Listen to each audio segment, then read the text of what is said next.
What if the story Tom Hardy has spent his whole career dodging, the one he's never slipped into a late-night anecdote or sold to a glossy magazine, begins not on a red carpet or a war zone set, but inside a crumbling boxing gym at 2 a.m., lit only by a single flickering bulb that makes every bead of sweat look like liquid chrome? Picture Hardy alone in that ring, 43 years old, hands taped, eyes drilling the dark, as if searching for a punch he forgot to throw 15 years earlier. There's blood on the mat, old blood, crusted like the peel on an aging apple, and the smell of vinyl and rusted chain rubs salt in a memory he can't dismiss. One brawl, one crooked promoter, and one teenager in the cheap seats who disappeared before the fight was called. That teenager, you should know, never appeared in any of Hardy's Hollywood bios. No publicist included him in the dramatic rise timeline. His name was Lucas "Lukey" Brandt, and Hardy once promised to teach the kid how to box when the fame madness calmed down. The madness never calmed. The kid vanished. The promise calcified into a splinter Hardy carried beneath every roll he body slammed.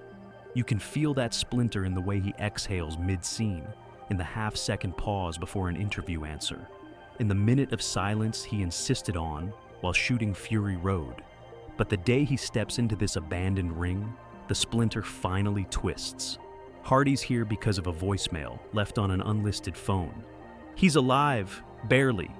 If you want to fix what broke, meet me where the floor still bleeds. No signature, just the hiss of an oxygen machine in the background.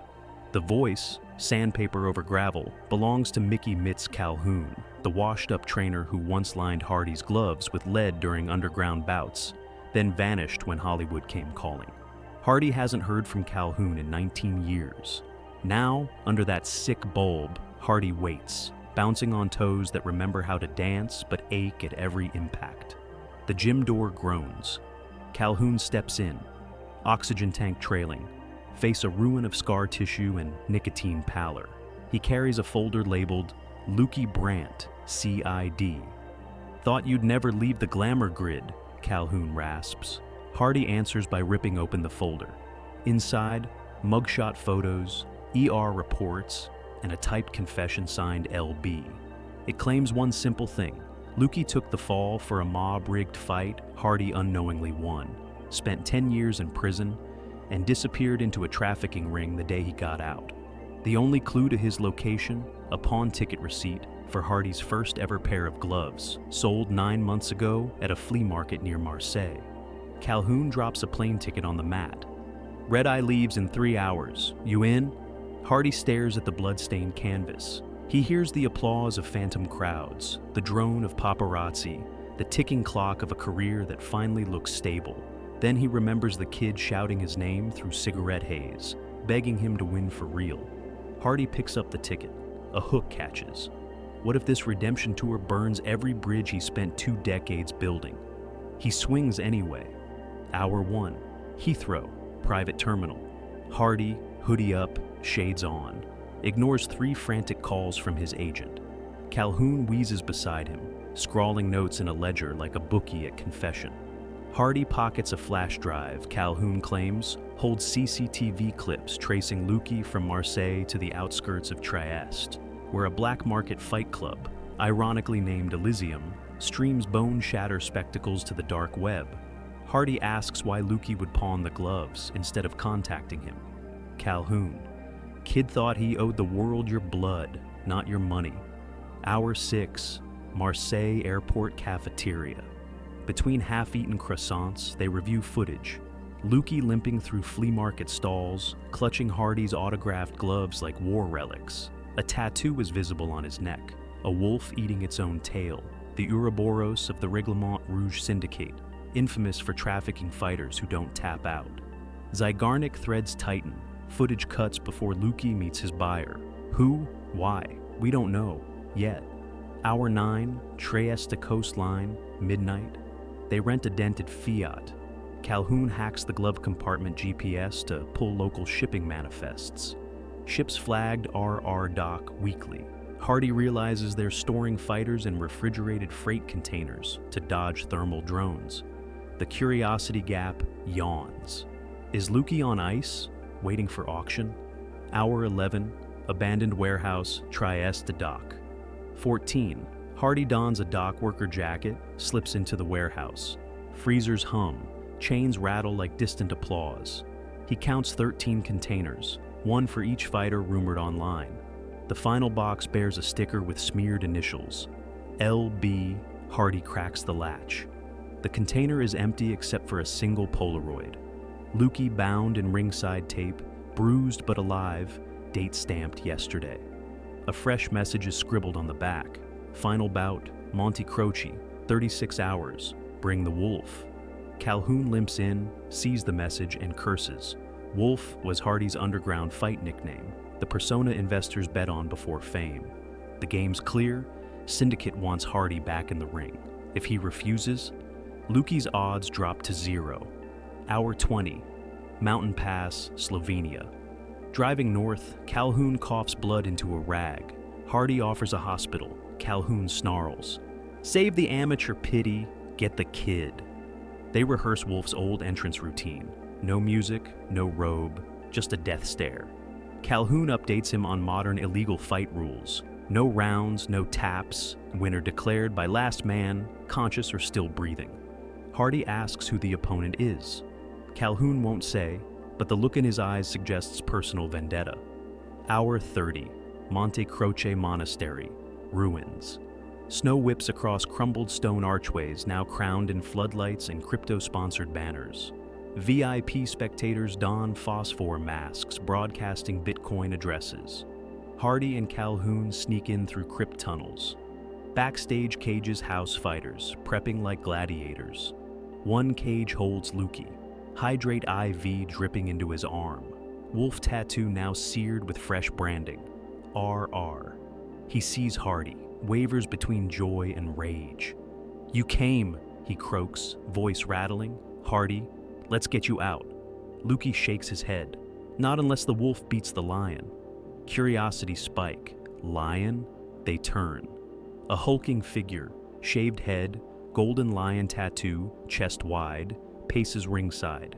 Calhoun's oxygen tube jerks tight. His pupils shrink. That's Sergei Lion Karavich, the enforcer who once threatened to slice Hardy's face if he turned pro without RR's blessing. Hardy remembers the promise carved into his own mind. Never give the lion your roar. Tonight, he must. Hour 33, pre-fight chamber. Tech strap biometric kill switch collars to fighters. Heart rate dips below 30 beats per minute. A syringe floods with adrenaline to force revival, broadcasting agony to paying viewers. Hardy refuses collar. Syndicate boss, a vinegar-voiced woman called Contessa Rouge, smiles. Legend risk, legend reward. She offers 2 outcomes. Beat Sergei and buy Lukey's freedom. Lose, and Lukey becomes RR property indefinitely. Hardy signs, blood thumbprint sealing the contract. Hour 34. The bell rings. Snow swirling inside a makeshift cage, floodlights slicing shadows. Hardy channels Max Rokotansky's coil spring stance, yet every punch he lands clangs against Sergei's iron guard. Zygarnik. A cut flares above Hardy's brow. Opens questions. Has Hollywood dulled Wolf's edge? Roundless fight bleeds minutes. Viewers chant crypto wallet IDs. Hardy eats an elbow to the jaw. Blood salts the snow. He tastes metal, remembers the first time he saw Lukey cheering in that sweatbox, shouting, "Don't act, attack." Calhoun's voice echoes, "Bait the body, starve the brain." Hardy drops low, fakes a liver hook, sweeps Sergei's stance, but the lion keeps his crown. Suddenly lights flicker. Contessa triggers a power stunt to spike viewer numbers. Darkness for 2 seconds. When beams blaze back, Sergei's mouthpiece is gone. He's biting down on something metallic. Hardy recognizes the glint. His own pawned gloves, steel-reinforced inserts hidden. Sergei swings, knocks, X bone. Hardy reels. Unfinished promise screams inside his skull. Finish the sentence. Hardy recalls Lukey's prison letter. Calhoun read it on the plane. You said a real fighter ends what fate starts. Hardy charges, dodges, clinches. He rips the steel inserts out mid-grapple, slices Sergei's forehead open. Blood blinds the lion, Hardy uppercuts, crack. Sergei collapses, collar spikes adrenaline. He convulses, tries to rise. Hardy pivots into a chokehold, whispering, "End of roar." Sergei fades. Referee, paid off but human, shouts, "Victory to the wolf." Hour 36. Chaos.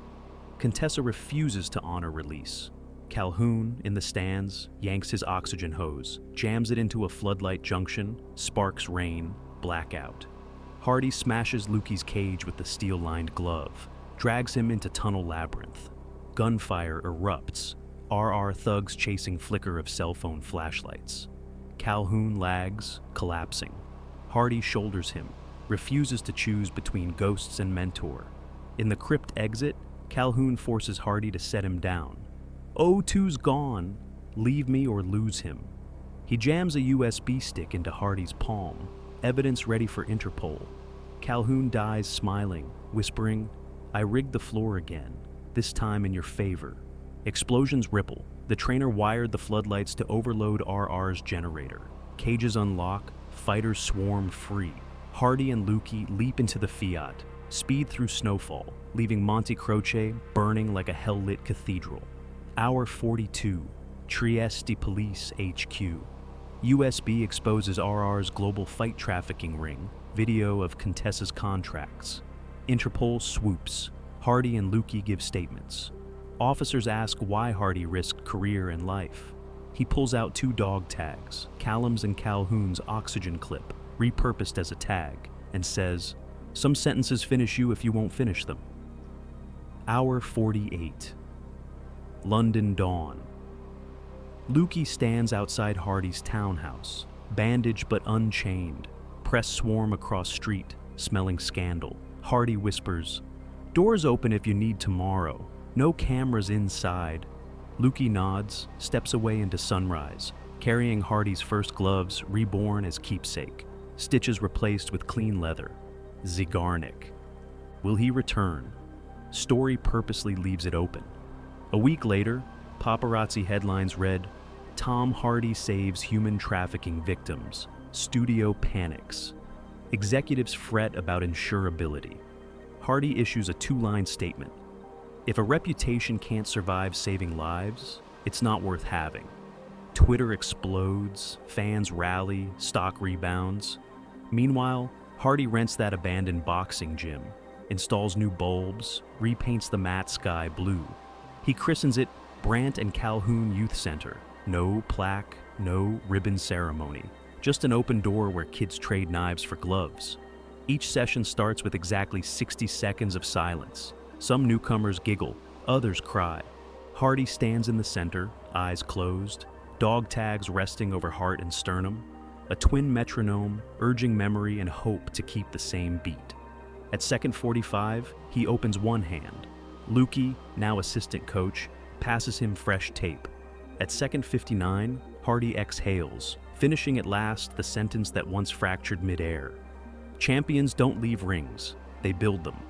And somewhere between that breath and the bell, the curiosity gap finally closes. Not because the story is tidy, but because everyone in that gym now owns a piece of the unfinished.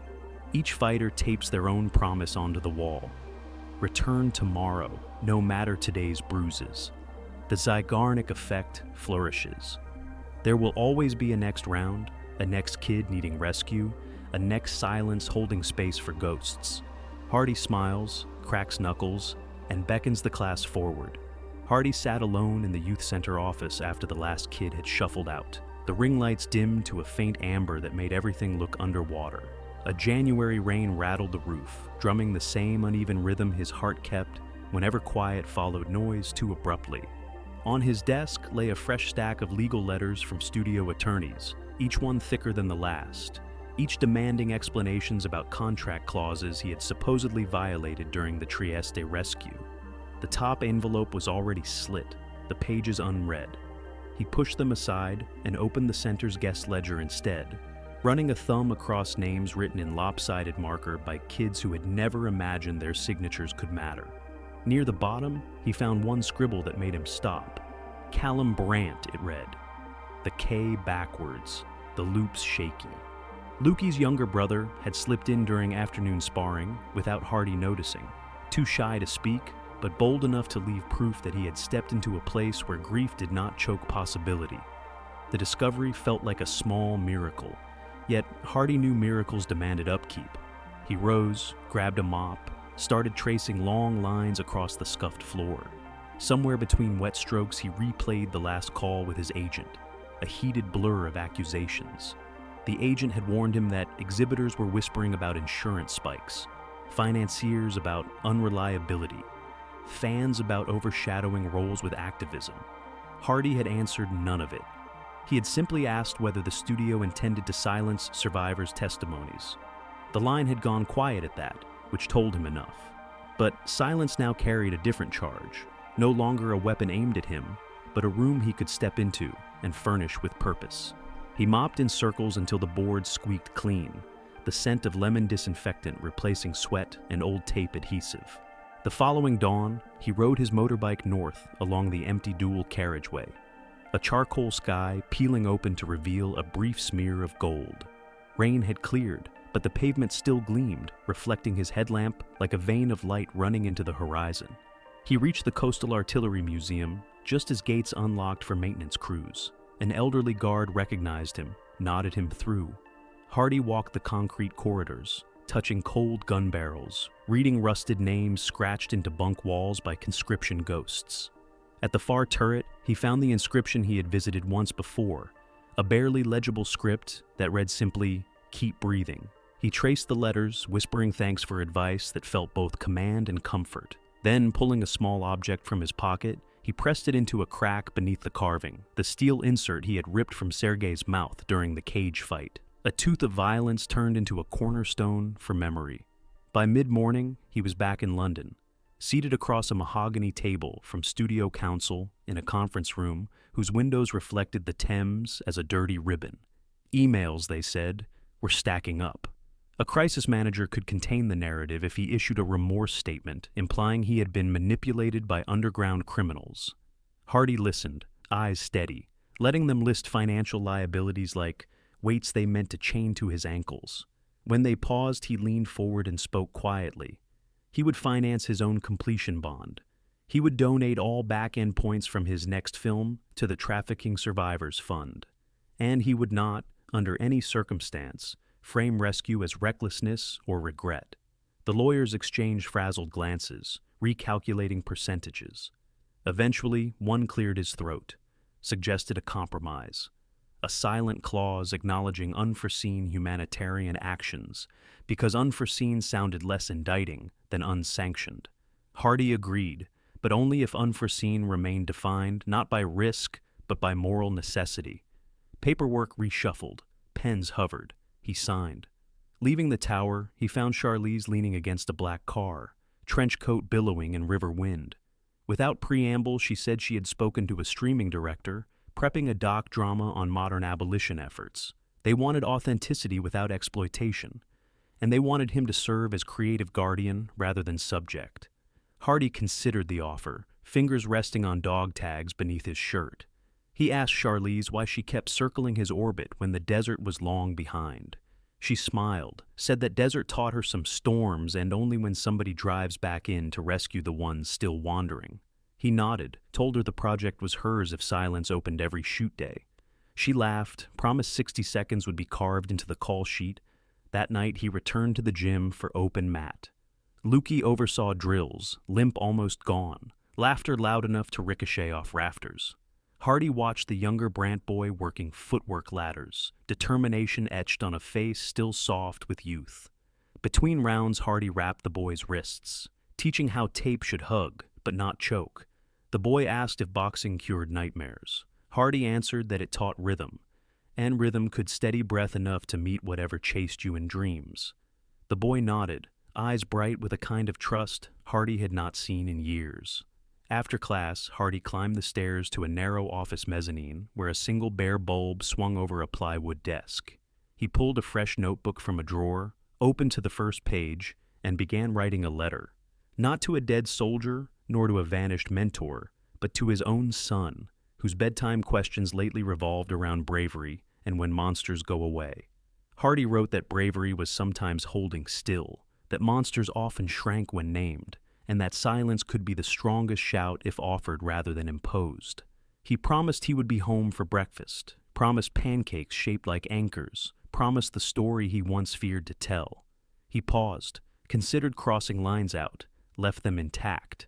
Pages would stay unfinished until spoken aloud. Hollywood calls, offering a redemption biopic. Hardy deletes the email. The real script is already sprawling across sweat-stained canvas in quiet minutes that cost nothing, but change everything. And when the bell rings, echoing through the renovated rafters, it doesn't signal violence. It signals persistence, a battered heartbeat hammering out a message nobody can pawn away. Not losing anyone, still marching, sentence finished.